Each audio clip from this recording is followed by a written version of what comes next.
All right, everyone, and welcome back to the channel. My name is DFree, and for today's Sword Art Online Variant Showdown video, we are going to be going over a full-on tier list. So we're going to be talking about these 5 SSRs. We're going to be ranking them. I'm going to be showing you guys how they function, what they do. We're going to talk about their kits, so on and so forth. So a jam-packed video. Be sure to listen through as much as possible if you can do so. And if you guys want to see an SR version of this, I need a little bit of time to get them the information on those characters and stuff like that, because there is no wiki or online database yet for this game. But if you want to see an SR ranking video, this will be pretty lofty for a new channel.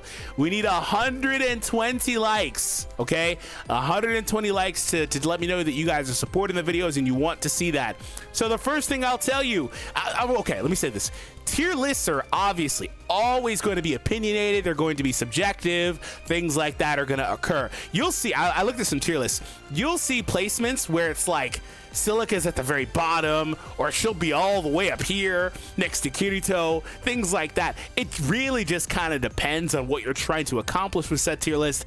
But I want to just give you guys my opinions. I'm going to try to be unbiased and just kind of approach it from the perspective of the game. And with that being said, he was already on the list to begin. Kirito is the best character in the game. He is the character that if you are, well, you are going to be able to reroll, because this game has infinite rerolls. When you are rerolling, he is a character you want to get for sure the best possible start. I'll cover this in a little bit of a different video, what your ideal start would be. But you do not want to go without Kirito. He does the most damage. He's the best character in the game, and he will be able to carry you. Like, if you only, for whatever reason, got one SSR, Kirito will be able to carry you, right? Well, for the record, there are free SSRs. They're giving you, like, there's another free character, a free Kirito as well that you start off with. Just specifically, I'm talking about this one, the one on the gacha, the red one, or the fire-based one, okay? So let's go ahead and jump over to the game and cover what Kirito does. All right, so to start things off, I have the character, but I was just here anyway. Normal attack, fire elemental, physical damage with 400 power. Right here, fire elemental, physical damage with 1000 power, and it inflicts burn on the enemy. Also, another fire-based hit. The finishing skills for most characters are going to be either physical or magic, obviously, but they're pretty much always going to have the same amount of power. Some will have 4000 power, so they'll be a little bit weaker. The switch here, cooldown minus 10%. That's a pretty common trait as well. And when performing a timely switch, grants HP auto recovery for 15 seconds. Very, very powerful. So let's look at the skill down here. Dual wielder secret, or the passive, excuse me. When HP is 100% or higher, I wasn't getting above 100%. There's going to be characters that increase max HP or allow you to restore over, or is that already a thing in the game? Anyways, when the HP is full or better, strength plus 20%. So this is what I mean when I say he does so much damage. He's designed to maintain a high threshold on HP. However, he has his own auto recovery skill. There are other skills or characters that can do healing. So when you pair them up with this guy, he is an insane damage carry. And at the bottom, when using switch, skill cooldown minus 10%. So that is where Kirito comes in as, again, the best character in the game. Let's go ahead and shift back over. We talked about her previously. I want to talk about Silica next. So, like I said, she can go all the way down here. She can go all the way up here. It really just depends on what you're trying to accomplish and what the role is. I want to place Silica in A tier as one of the better characters to go for in the game, but by no means are any of these characters actually bad. Right now, we have such limited pickings, such limited roster options. All these characters are going to be good characters to own, but we're going to pull up Silica next, and we're going to talk about why she in and of herself is a decent character to have on your roster. All right, so here we go. So remember I talked about how Kirito really excels with a high HP threshold. Well, remember that when it comes to her. She is a supporting character, does some supporting stuff. Wind element physical damage with 400 power. Pina lunges for a small range attack as well when charged. Wind element damage with 700 power, 600 here, and inflicts paralysis. She doesn't have as much of a rush increase as Kirito did as well. That's another thing to note. Magical 4000, like I mentioned earlier. Whole party strength when switching. Whole party strength plus 15%.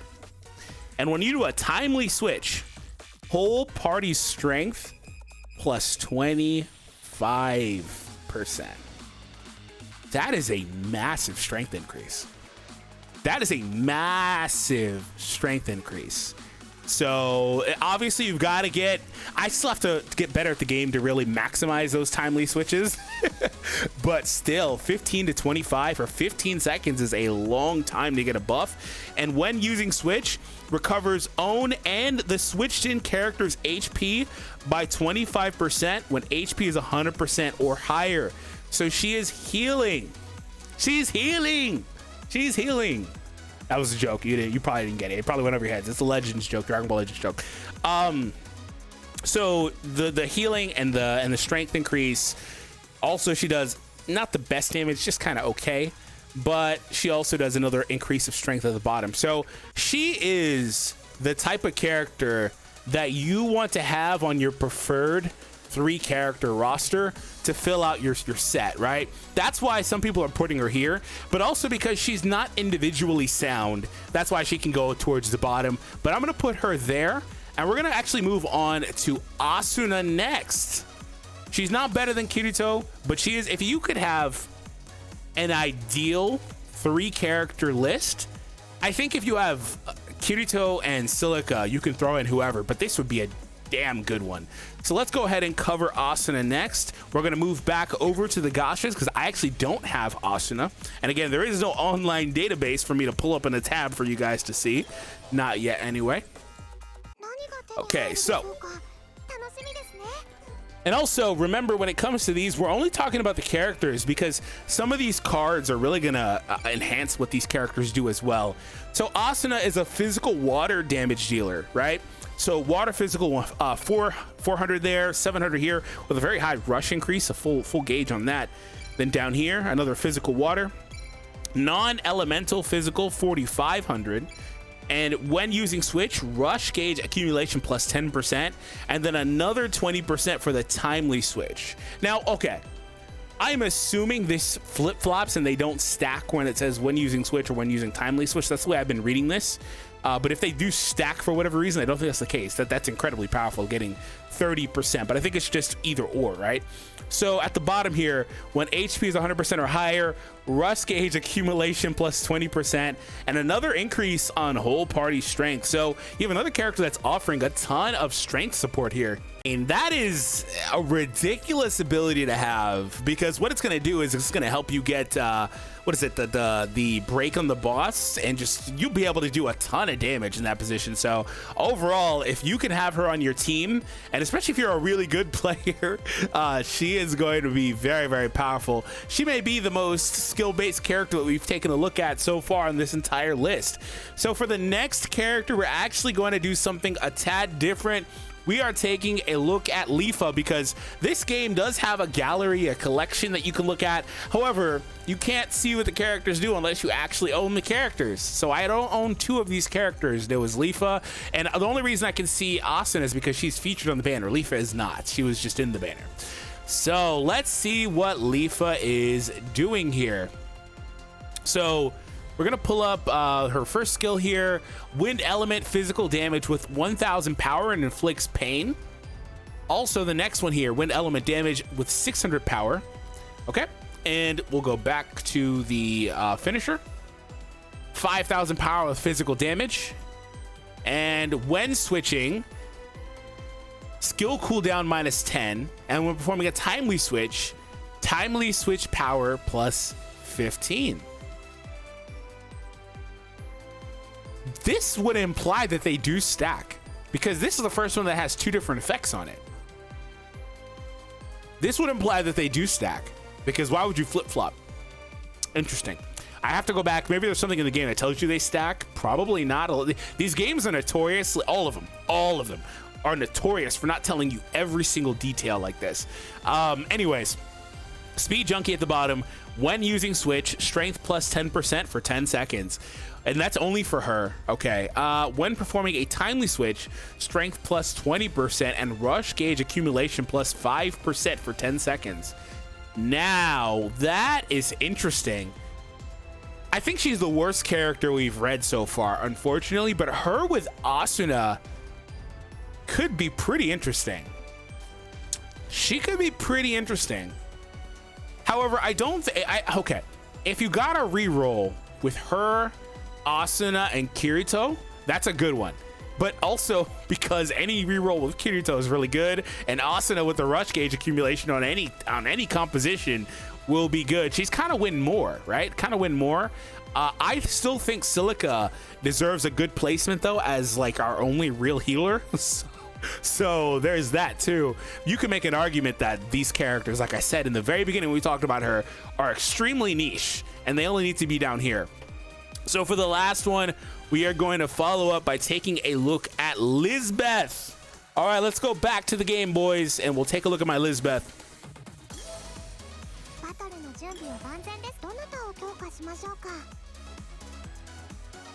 Any day now. I guess they don't want Lisbeth to be. Oh, she was about to pop up. Are you kidding? All right, where is she at? There she is. Downloading something. I don't want to actually enhance. I just want to see what the character does. No? Okay. There we go. All right. So here we go with the normal attack. Fire element physical damage with 400 power unleashes a powerful attack from a shield bash when charged. Also, if you notice, only a few characters actually have a charge mechanic as well. It's kind of different. Well, I don't know if they all have one, to be fair. I haven't played with a couple of characters, but they may all have it, but they're not all listing it out here. Physical fire damage with 1100 power. That's extremely strong. And the rush increase is really high on this too. And it does stun. Wow. She, 15-second cooldown. She may... It already looks like she's the second best damage dealer in the game. Fire element physical damage with 600 power. Non-element physical with 5000 power. And when using switch, skill cooldown, and then also whole party skill cooldown. Notice that when it says these things, if it's for the whole party, it literally says whole party, because it can be really easy to interpret some of these increases or whatever as the whole party when they're switching, right? Or even the character they're switching directly into, as opposed to just all three, maybe the one they're going to. But no, it literally is only for this character, which means that when they switch out, she'll get like this cooldown down 10%, for example, which means that these 15-second cooldowns or whatever are going to be cheaper. This 7, wow, the 7's pretty nice. What that means though is that when she comes back, they'll be available to her, so that's very, very valuable on all of these characters. And then the whole party getting a cooldown is again very powerful. Grants fire element attribute to switched in character. And the switched in character's fire element skill power plus 5% for 30 seconds. Does that stack? That bottom part? It doesn't say it doesn't stack or anything like that. And there's no upper limit, as many as you can do in 30 seconds. But she's granting an element to a character. That's pretty crazy. Now, I'd imagine you have to have non-element already. Like, no, because, like, for example, Silica has wind. I think Leafa also had wind. Asuna had water. Kirito was fire, and she's fire as well. I was testing it with Silica a little bit in my gameplay. And what was happening was it was still saying if it was versus an enemy that wind was strong against, it was still saying it was resisted with Silica when she would switch in. So I'd assume if there are any characters, I have to go and look at the rest of the roster. If there are any other characters that don't have elements on their hits, maybe that's it. I don't know if that would impact finishing skills, because these are typically non-elemental, but they're non-elemental, so they don't get resisted in any way, right? Anyways, let's go ahead and flip back to the tier list, and there you have it. There you have it. I'm very, very comfortable with this list, I think. But again, she's right here. She's the real wild card here. But I like her where she is because of the healing. But if you wanted to say she's right there, that's fine too. Like, she's the real wild card. Like I said, she can be all the way up here, and she can be all the way down here. It just depends on who you ask, what you're trying to do. But I value her support, which is she's got the best support in the game. The strength, what, 25%? Assuming it doesn't stack, it was 25. and then there's another 5 at the bottom. Then there's the healing. So to me, she makes the most sense. Lisbeth is a good damage dealer. I'm kind of disappointed in Leafa. She's super niche, but she could be really good with Asuna or as a character that fills out your roster if you don't have Asuna to help you still accumulate faster, because anytime you have that, it's still going to be nice to have. So we're going to conclude there, everyone. I hope you guys enjoyed this video. Remember, if you want to see an SR version like this, be sure to hit that thumbs up for our like goal of 125 likes for the video. Have an awesome day. Click one of the videos on the screen before you go, and I'll see you in the next one.